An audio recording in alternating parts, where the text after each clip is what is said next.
বাবুর আবার ফিরে এলো ছবির গ্র্যান্ড ট্রেলার এবং মিউজিক লঞ্চ হলো হরিদেবপুরের 13তম অ্যাপার্টমেন্টে পিক্সেল এফএক্স স্টুডিওতে। জয়শ্রী চৌধুরী এন্টারটেনমেন্ট প্রযোজিত স্নিগ্ধ মজুমদারের সঙ্গীত পরিচালনায় বিক্রম বৈদ্যের শব্দ প্রক্ষেপণে পাশাপাশি base media connect digital marketing and প্রমোশনের মাধ্যমে এই ছবি শীঘ্রই মুক্তি পেতে চলেছে বিভিন্ন প্রেক্ষাগৃহে। যদি এই উপলক্ষে এদিনের অনুষ্ঠানটি জমজমাট হয়ে ওঠে ছবির কলাকুশলীদের উপস্থিতিতে। আমি রিম্পা চক্রবর্তী, সত্যপ্রিয় সরকারের ডিরেকশনে এই কাজটা করতে পেরে আমি নিজেকে খুব গর্ববোধ করি নিজের উপরে। কারণ এই নামটার মধ্যে যে এত সুন্দর একটা অনুভূতি লুকিয়ে আছে। আর আমি খুব হ্যাপি যে অঞ্জন বাবু আবার ফিরে এলেন এই ছবিটাতে কাজ করতে পারে। আমি শুভ্রা চরিত্রে করছি একটা ভীষণ পরিমাণে একটা নেগেটিভ ক্যারেক্টার। সেখান থেকে কিভাবে ভালো হয়ে উঠছি, কিভাবে লাস্টে সবাইকে নিয়ে সংসারটা করতে চাইছি, এই মেসেজটা সবার মধ্যে যাবে। অবশ্যই হলে আসবেন সবাই, আমার অনুরোধ রইল। আপনাদেরই এতে আবার এই কাজটা কেমন হবে আপনাদের উত্তরের আশায় আমি থাকবো। অবশ্যই হলে আসবেন, অবশ্যই হলে এসে দেখবেন। আর বাংলা সিনেমাতে অবশ্যই মর্যাদা দিয়ে হলে এসে অবশ্যই দেখবেন। আমি দীর্ঘদিন অঞ্জন চৌধুরীর কাজকর্ম নিজের চোখের সামনে দেখেছি।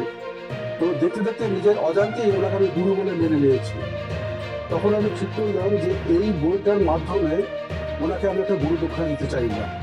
এটা কিন্তু যদিও অঞ্জন চৌধুরী কোনো বায়োপিক সিনেমা নয়, এটা একটা পারিবারিক মেলোড্রামা, অর্থাৎ পারিবারিক ঘটনা নিয়ে বইটা। কিন্তু অঞ্জন চৌধুরীর প্রতি শ্রদ্ধা নিবেদন করে এই বইটা যেহেতু গুরু দক্ষিণা দিচ্ছি, তাই বইটা ওনার নামেই নামকরণ করা হয়েছে। ছবিতে স্টোরিটা কি ধরনের দর্শককে বলে? তার কারণ হচ্ছে আমি দেখেছি অঞ্জন চৌধুরী প্রতিটা বইয়ের মাধ্যমে একটা মেসেজ দিতেন সবাইকে। এই বইটার মাধ্যমেও সবাইকে আমি একটা মেসেজ দিতে চেয়েছি, যাতে সবাই যদি একসঙ্গে থাকে একটা পরিবারের মধ্যে, সেই পরিবারের যে কত আনন্দ সেটা কিন্তু এই বইটার মাধ্যমে তুলে ধরা হয়েছে। বিচ্ছিন্নভাবে যদি আমরা ভাই ভাই থেকে আলাদা থাকি, হ্যাঁ ভাই বোনের থেকে আলাদা থাকে, বা বউয়ের কথা বউদের কথা শুনে যদি ভাইরা চলে, তাহলে কিন্তু সংসারে খুব একটা ভালো বার্তা পৌঁছায় না। কিন্তু এই বইটার মাধ্যমে দেওয়া হয়েছে যাতে সবাই মিলে একসঙ্গে থাকলে এই সংসার কিন্তু সুখের সংসার হয়। এই ছবিতে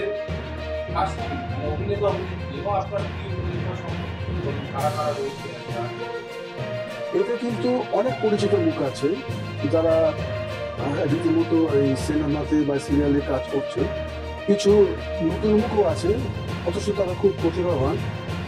এটুকু বলতে পারি যে তাদের অভিনয় দর্শকদের কখনোই হতাশ করবে না, এটুকু বলতে পারি।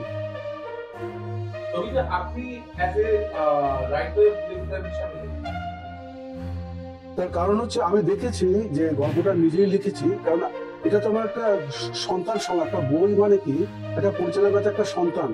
তাহলে আমি যে নিজে গল্পটা চিত্রনাট্য লিখলে পরে আমি যেটা যত ভালোভাবে পরিচালনা করতে পারবো, অন্যের গল্প অন্যের চিত্রনাট্য নিয়ে করলে হয়তো, যেহেতু এটা আমার প্রথম ফিচার ফিল্ম, একটু সমস্যা হবে। সেই জন্য আমি নিজে এটা করেছি। আর আরেকটা কথা বাইরে বলে রাখি, যেহেতু আমি অঞ্জন চৌধুরীকে গুরু বলে মেনেছি, অঞ্জন চৌধুরীকে দেখেছি আমি বরাবর উনি ওনার নিজের গল্প নিজের চিত্রনাট্য নিয়ে প্রতিটা বই করতেন। ওনাকে তার জন্য কিন্তু কোনো গল্প সাহিত্যিকের কোনো লেখা বা কোনো গল্প ওনাকে নিতে হয়নি। এটাও আমাকে খুব ইন্সপায়ার করেছে। আমি চাইছি যাতে এটাও এইভাবে যদি করতে পারি, এটা দর্শকরা শেষ কথা বলবে যে আমি এইভাবে এগোতে পারবো কিনা। আপনার ছবিতে পোস্ট প্রোডাকশন বা এডিটিং বা অন্যান্য পার্টি কারা কারা রয়েছে? টোটাল পোস্ট প্রোডাকশন খুব ভালোভাবে করেছেন, সেটা হচ্ছে pixel FX studio private limited. আর সঙ্গীত পরিচালনা করেছেন স্নিগ্ধা মজুমদার, আজকে উনি বিশেষ কারণে আসতে পারেনি। আর ডিজিটাল মার্কেটিং ক্ষেত্রে বলছি, এই সিনেমাটার ডিজিটাল মার্কেটিং করছে বেজ ডিজিটাল, আর প্রমো করছে বেজ মিডিয়া কানেক্ট।